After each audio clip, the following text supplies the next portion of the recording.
거룩하신 하나님 아버지, 은혜를 감사합니다. 새날을 우리에게 주셔서 기도로 하루를 시작하게 하시니 감사합니다.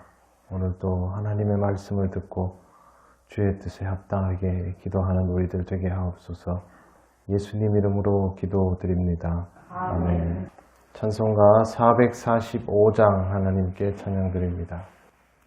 대산을 넘어 험곡에 가도 빛 가운데로 걸어가며 주께서 항상 지키시기로 약속한 말씀 변치 않네.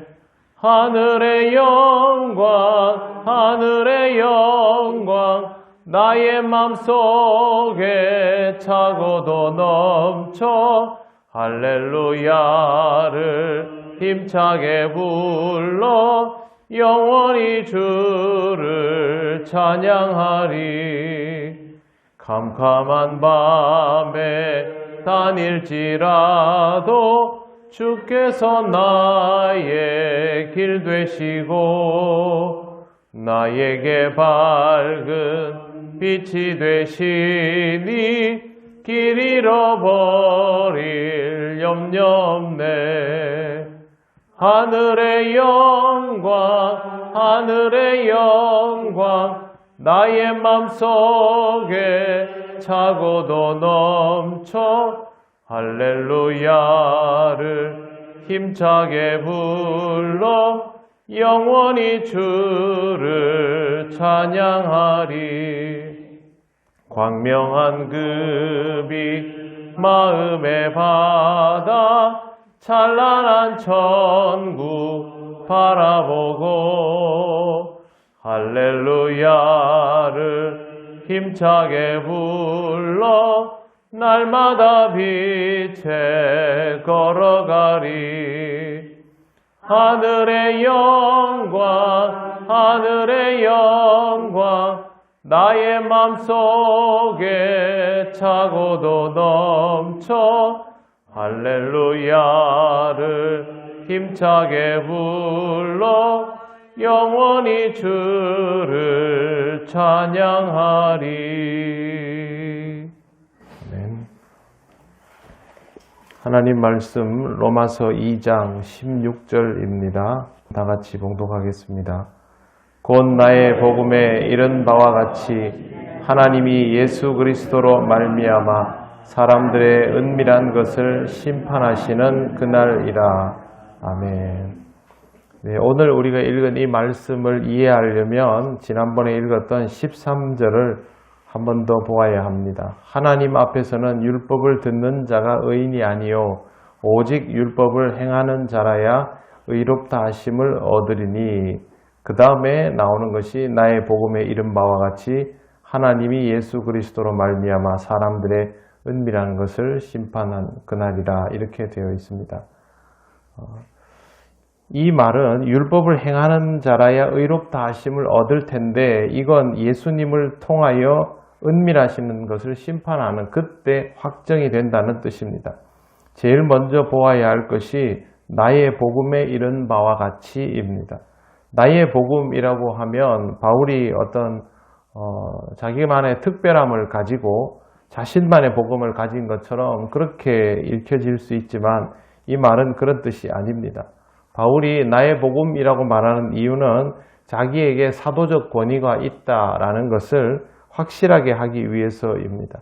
다른 제자들은 다 예수님을 직접 따라다니고 예수님의 육성을 다 들었던 사람들이죠. 그러니까 다른 데 가가지고 가르칠 때도 예수님께서 나에게 이렇게 말씀하시기를 이렇게 설명을 할 수 있습니다.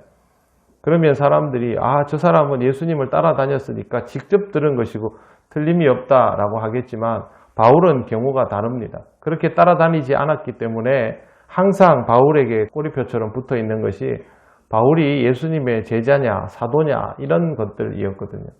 그래서 바울은 자신이 전하는 내용의 권위를 자기는 알지만 다른 사람들은 쉽게 받아들이고 존중하지 못할 수 있기 때문에 이런 부분들에 대해서 자기의 사도적 권위를 굉장히 강조할 때가 있습니다. 그래서 이것이 그리스도로부터 나에게로 들어왔고 내가 온전히 이것을 받아들여서 확실히 소화하고 전달하기 때문에 그래서 나를 통해서 나가는 복음 해서 나의 복음이라고 표현하는 것입니다. 복음은 체화가 되어야 됩니다. 자기 안에 들어와서 온전히 자신이 소화할 만한 것이 되었을 때 자기가 누릴 수 있을 만한 것이 되죠.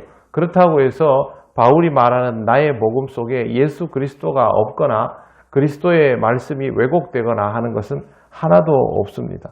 그래서 이런 말씀들을 바울이 전하면서도 전혀 문제가 되지 않는 것입니다.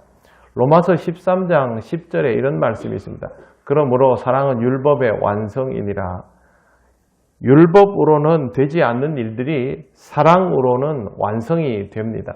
실제로 우리가 살아보면 사랑의 위력이 얼마나 큰가를 알 때 법으로 지킬 수 없는 것들이 마음에 우러나오면 하게 되는 것들을 발견하게 되죠. 예수님의 가르침은 다 이 맥락 속에 있는데 바울은 이걸 딱 이렇게 한 문장으로 그대로 딱 때려버렸습니다. 사랑은 율법의 완성. 이게 예수님께서 가르치신 내용들을 다 이해할 수 있는 표현입니다. 그래서 바울은 주님을 직접 따라다니는 제자가 아니었음에도 불구하고 이런 표현들을 사용할 수 있을 만큼 나의 복음이라고 표현해도 될 만큼의 자리를 지키고 있는 사람이 되었던 것이고 실제로는 초대교회의 사실상의 가장 훌륭한 영적 지도자일 수밖에 없었던 것입니다. 우리도 우리 스스로 신앙생활을 하면서 주께서 우리에게 알려주신 것들을 받아들여서 온전히 나한테 체화시킬 줄 알아야 합니다. 체화를 시키면 내가 아무리 나의 복음이라고 말하고 내가 그동안 신앙생활 해온 경험에 의하면 이라고 말해도 사람들은 나를 통해서 예수 그리스도를 경험할 수밖에 없습니다. 내가 온전히 복음 안에서 그리스도로 인하여 다시 살아가는 것이기 때문에. 하지만 이에 체화가 안 되면 그 사람이 말을 하면 그리스도가 드러나는 게 아니고 그 사람이 드러나겠죠. 그러면 저 바울은 정말 대단한 사람이다가 될 겁니다. 근데 우리는 성경을 보면서 바울이나 베드로나 이런 사람들 보면서 바울이 대단하다, 베드로가 대단하다 보다 그리스도의 말씀을 저 사람들을 통해서 받아들이고 이해할 수 있다는 것에 더 의미가 부여되지 않습니까? 좋은 설교자들이 설교를 하면 저 사람 설교 잘하네 그렇게 반응하지 않습니다. 하나님의 말씀을 듣고 거기에 집중하는 것이 전부가 되겠죠. 여러분들이 복음을 전할 때도 마찬가지. 여러분의 삶 속에 복음이 온전히 체화되면 여러분들이 그 복음을 전할 때 사람들은 여러분이 훌륭하고 대단하다고 하지 않고 바울이 이렇게 표현해도 그리스도를 보게 되는 것처럼 여러분을 통하여 온전히 그리스도를 보게 됩니다. 여기에서 아주 중요한 게 있습니다. 그리스도가 드러나는 말씀에 진짜 중요한 것은 그의 마음에 진심으로 우러나오는 삶이어야만 제대로 신앙생활이 된다는 걸 확인하게 되는 겁니다. 예수님의 가르침은 다 그렇죠. 겉으로 드러나는 행위를 말하는 것이 아니라 마음에 진심으로 우러나와야 진짜가 되는 것이고 진심으로 우러나오지 않으면 진짜라고 할 수 없습니다. 자연법과 예수께서 가르쳐 주신 하나님 나라 법의 가장 큰 차이는 여기에 있습니다. 자연법은 속마음이 어떻든지 사람들이 알 수가 없죠. 내가 저 사람을 죽이고 싶어 한다든지 아니면 저 사람을 언제 한번 제대로 골탕 먹여야지 라는 생각을 하고 있어도 겉으로 아무것도 하지 않으면 전혀 문제가 되지 않고 그것에 대하여 어찌할 수 없습니다만 예수님은 그렇게 말씀하시지 않았습니다. 사람이 마음으로 음욕을 품으면 죄를 범하는 것이 되고 마음으로 누구를 미워하면 죄를 범하는 것이 되죠. 겉보기에는 아무것도 아니지만 실제로는 아주 심각한 죄가 되고 하나님 나라에 이르는 데 문제가 될 수 있음을 말씀하여 주셨습니다. 바울이 깨치고 우리에게 가르쳐준 사랑은 율법의 완성이라는 말도 행동함에 있어서 진심이 우러나오지 않으면 마음의 사랑이 우러나오지 않으면 소용없다는 것도 같은 맥락이 됩니다. 자연법으로는 문제가 되지 않는 것도 하나님 나라의 법으로는 심각한 문제가 되며 결국 그것은 오늘 우리가 읽은 내용처럼 그리스도로 말미암아 사람들의 은밀한 것을 심판하시는 그날에 다 판단이 되는 일입니다. 그러니 우리는 이 세상을 살아감에 있어서 하나님의 법도를 알지 못하고 살아가는 것을 별 문제 없다라고 여기면 안 되는 것이죠. 사람의 마음속에 감추어져 있는 내면의 죄들까지 다 들추어내어서 씻김을 받으려면 결국 하나님의 의에 우리의 삶이 조명이 되어야만 이 문제가 해결이 됩니다. 우리는 신앙생활 하면서 이걸 잘 압니다. 교회를 다니고 하나님을 찬양하고 착하게 살아보려고 하면서도 우리 마음속에 불쑥불쑥 나오는 이 내면의 어두운 것들을 이미 많이 경험해 보았기 때문에 하나님 아니고서는 내 인생이 나아질 수가 없고 구원받을 수가 없다는 사실을 분명히 잘 압니다.